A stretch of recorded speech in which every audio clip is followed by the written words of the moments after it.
राजकुमारी के जाल में फंसे तोते को जान के लाले पड़ गए। सोचा अच्छा भला सब कुछ देख तो लिया था, फिर क्यों खामखां राजकुमारी से फालतू के सवाल जवाब में उलझा। सीधा जाकर राजा को बता देना था, आगे वो जाने या ये राजकुमारी। खामखां पंगे में पैर फंसा दिया। सोचा अब जल्दी से कोई तरकीब लगानी पड़ेगी, नहीं तो ये चंडाल रानी मुझे जीवित नहीं छोड़ेगी। तोता बोला, हे रानी, मेरा नाम हीरामन तोता है। मैं कोई बहरूपिया नहीं हूँ, बल्कि यही मेरा असली रूप है। अगर तुम मुझे छोड़ दोगी तो मैं तुम्हें भी तंत्र और विचार सिखा सकता हूँ। मैं गिरी विश्वनाथ का पक्का चेला हूँ। राजकुमारी बोली, अगर ऐसा है तो जल्दी से मुझे मंत्र बताओ, नहीं तो अभी तुम्हारे पंख नोच डालूंगी। तोता बोला, हे रानी, मंत्र ऐसे सबके सामने नहीं बताए जाते। तुम अपनी दासियों को यहाँ से जाने के लिए कहो। ऐसे सबके सामने मैं तुम्हें मंत्र नहीं सिखा सकता, वो तो कान में बताने की चीज है। तोते की बात मान राजकुमारी ने तुरंत अपनी सभी दासियों को वहाँ से भेज दिया। दासियों के जाने के बाद जब राजकुमारी ने मंत्र सुनने के लिए सिर झुकाया तो तोते ने उसके गाल पर चोंच मार दी।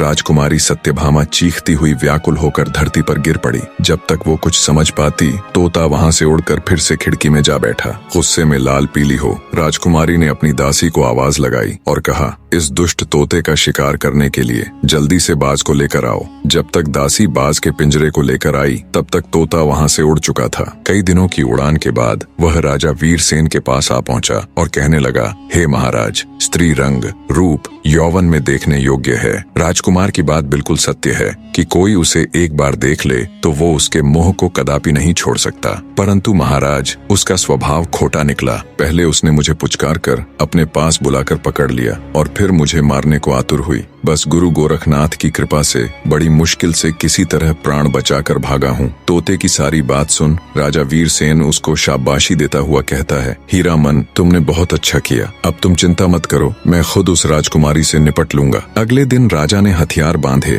तोते को हाथ में लिया और घोड़े पर सवार होकर राजकुमारी सत्यभामा के नगर की तरफ चल पड़ा। कुछ ही दिन की यात्रा के बाद राजा वीरसेन मेदिनीपुर शहर पहुंच गया। वहां पहुंचकर उसने पहरेदारों से राजकुमारी को खबर करने के लिए कहा। जब दासियों ने राजकुमारी को राजा वीरसेन के आने का समाचार दिया तब सत्यभामा ने कहा, क्या वो मेरी सब शर्तों से भली भांति परिचित है? अगर है तो उन्हें आदर पूर्वक अतिथि घर में ठहरा दो। सेवादारों ने राजकुमारी के कहे अनुसार राजा को जलपान कराकर ठहरा दिया। रात हुई तो रानी सज स्वर कर बैठ गई और सिपाहियों को आदेश दे राजा वीरसेन को अपने सम्मुख बुलवा लिया। राजा वीरसेन राजकुमारी सत्यभामा के सामने बैठ गया। राजकुमारी ने सवाल पूछने शुरू किए। बने रहे।